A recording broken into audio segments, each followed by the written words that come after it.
Arvind Kejriwal arrest అనేది ఒక అగ్గిరాజ్ చేసిందని చెప్పవచ్చు. దేశవ్యాప్తంగా కూడా సిపిఐ సిపిఎం నేతలు, ఇండియా కూటమి నేతలు అందరూ కూడా ఆందోళన వ్యక్తం చేస్తున్నారు. సో ఈ నేపథ్యంలో ఎన్ఎస్యుఐ ఆధ్వర్యంలో ప్రధాని మోదీ దిష్టిబొమ్మను కూడా ఖమ్మంలో దగ్ధం చేసిన పరిస్థితి కనిపిస్తూ ఉంది. సో పూర్తి అప్డేట్స్ మా ప్రతినిధి ఉపేంద్ర అందిస్తారు. ఉపేంద్ర, చెప్పండి, ప్రస్తుత పరిస్థితి అక్కడ ఎలా ఉంది?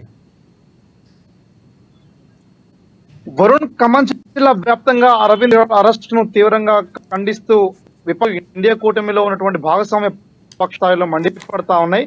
ఖమ్మం జిల్లా కేంద్రంగా అటు కాంగ్రెస్, సిపిఎం, సిపిఐ, దాంతోపాటు ప్రజాపంత పార్టీతో పాటు ఆమ్ ఆద్మీ పార్టీ వీళ్ళందరూ కూడా ఢిల్లీ సీఎం కేజ్రీవాల్ అరెస్ట్ ను తీవ్రంగా ఖండిస్తూ ఈ రోజు ఒక కీలకమైనటువంటి భేటీ రౌండ్ టేబుల్ సమావేశం నిర్వహించారు. దీంతో పాటు ఎన్ఎస్యుఐతో పాటు యువజన కాంగ్రెస్ ఆధ్వర్యంలో ఎడ్లపల్లి సంతోష్ జిల్లా అధ్యక్షుడి నేతృత్వంలో ఖమ్మం నగరంలో పీఎం నరేంద్ర మోడీ దిష్టిబొమ్మ దహనం చేసిన సంఘటన కూడా ఖమ్మంలో ప్రస్తుతం కేజ్రీవాల్ అరెస్ట్ ని ఏ స్థాయిలో ఖండిస్తా ఉందనే దానికి కూడా అర్థం పడుతా ఉంది.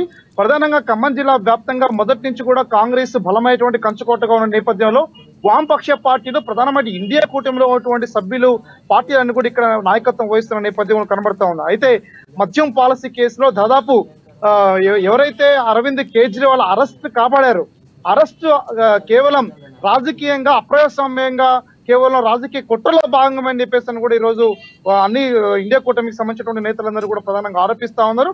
ఇదే నేపథ్యంలో ఎలక్టరల్ బాండ్ ఏదైతే ఉందో ఆ బాండ్ లో 7,000 కోట్ల రూపాయల అక్రమంగా బీజేపీ వసూళ్లకు పాల్పడింది అనేటువంటిది కూడా ప్రధానంగా ఆరోపణలు దాన్ని సైడ్ చేయడం కోసం మాత్రమే ఈ అరెస్టులు అనేటువంటి అరెస్ట్ అనే అంశాల గురించి ప్రధానంగా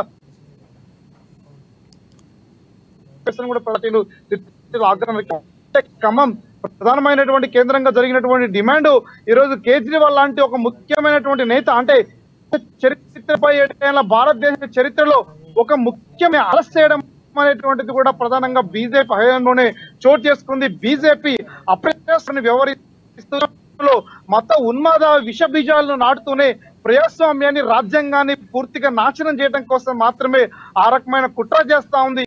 ఎన్నిక ఉన్నటువంటి నేపథ్యంలో ఎందుకు ఈ రకమైనటువంటి అరెస్ట్ చేయబడిందని చెప్పేసినటువంటి కూడా ప్రధానంగా చెప్తా. గతంలో ఒక ముఖ్యమంత్రిని అరెస్ట్ చేసినటువంటి సందర్భంలో ప్రస్తుతం కేజ్రీ విషయంలో కానీ ఇద్దరు ముఖ్యమంత్రులు కేవలం ఇండియా కూటమిలో భాగస్వాములుగా ఉన్న ముఖ్యమంత్రిని అరెస్ట్ చేయడం రానున్న రోజు బీజేపీ కాంగ్రెస్ కూటమిని లేకోకుండా చేయడం కోసం, కాంగ్రెస్ కి మద్దతుదారులందరినీ కూడా నిర్బంధించడం కోసం రైట్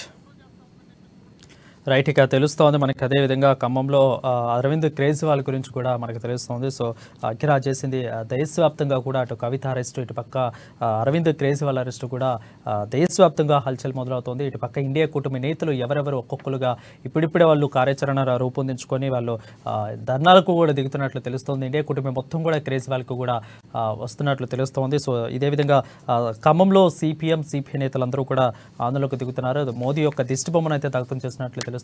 ఒక పక్క కవిత అరెస్టు, ఒక పక్క అరవింద్ కేజ్రీవాల్ అరెస్టు. సో తేజ్పుచ్ కింది కోర్టు కూడా వెళ్ళమంటూ కూడా సుప్రీంకోర్టు చెప్తున్నట్లు కలుస్తూ ఉంది. సో 22 కూడా ఏప్రిల్ 22కి వాయిదా వేసింది. సో ఈ విధంగా అరవింద్ కేజ్రీవాల్ యొక్క అరెస్ట్ అనేది మనకు తెలుస్తూ ఉంది. సో దేశవ్యాప్తంగా కూడా సంచలనంగా మారింది ఇదని కూడా చెప్పవచ్చు మనం. సో దీని మీద మరింకా అప్డేట్స్ని మా ఖమ్మం ప్రతినిధి ఉపేందర్ చెప్పండి. వీళ్ళ యొక్క కార్యాచరణ ఏ విధంగా ఉండబోతుంది? అదేవిధంగా వీళ్ళు ఎటువంటి ధర్నాలకు ఇప్పుడైతే చూసామో మోదీ యొక్క దిష్టిబొమ్మను దగ్ధం చేశారు, ఫ్యూచర్లో అదేవిధంగా రేపటి నుంచి వీళ్ళది కార్యాచరణ ఏ విధంగా ఉండబోతుంది?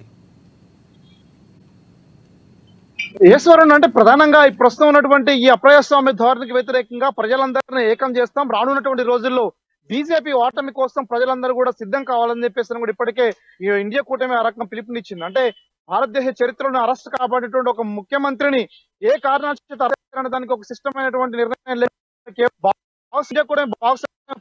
చేస్తా ఉన్నటువంటి ఆరోపణలు వస్తా ఉన్నాయి.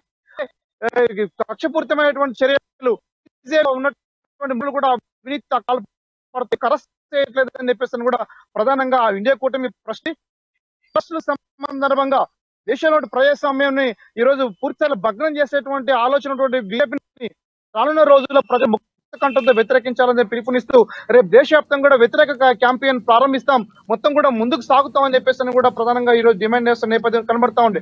అంటే ఒక పక్కన మాజీ సీఎం కేసీఆర్ కూతురు కవిత అరెస్ట్ ఏ రకంగా అయితే ప్రజలందరూ కూడా చూశారు, అంతకు మించి కేజ్రీవాల్ అరెస్ట్ ని దేశవ్యాప్తంగా ఒక సంచలనాత్మకమైనటువంటి అరెస్ట్ గా చిత్రీకరిస్తూ ముందుకు పోతా ఉన్నారు. అందుకోసం ఖమ్మంలో ఎన్ఎస్సీఐ మరోపక్కన యువజన కాంగ్రెస్ కార్యకర్తలందరూ కూడా ఈ రోజు ఆందోళన చేపట్టిన సందర్భంతో రాను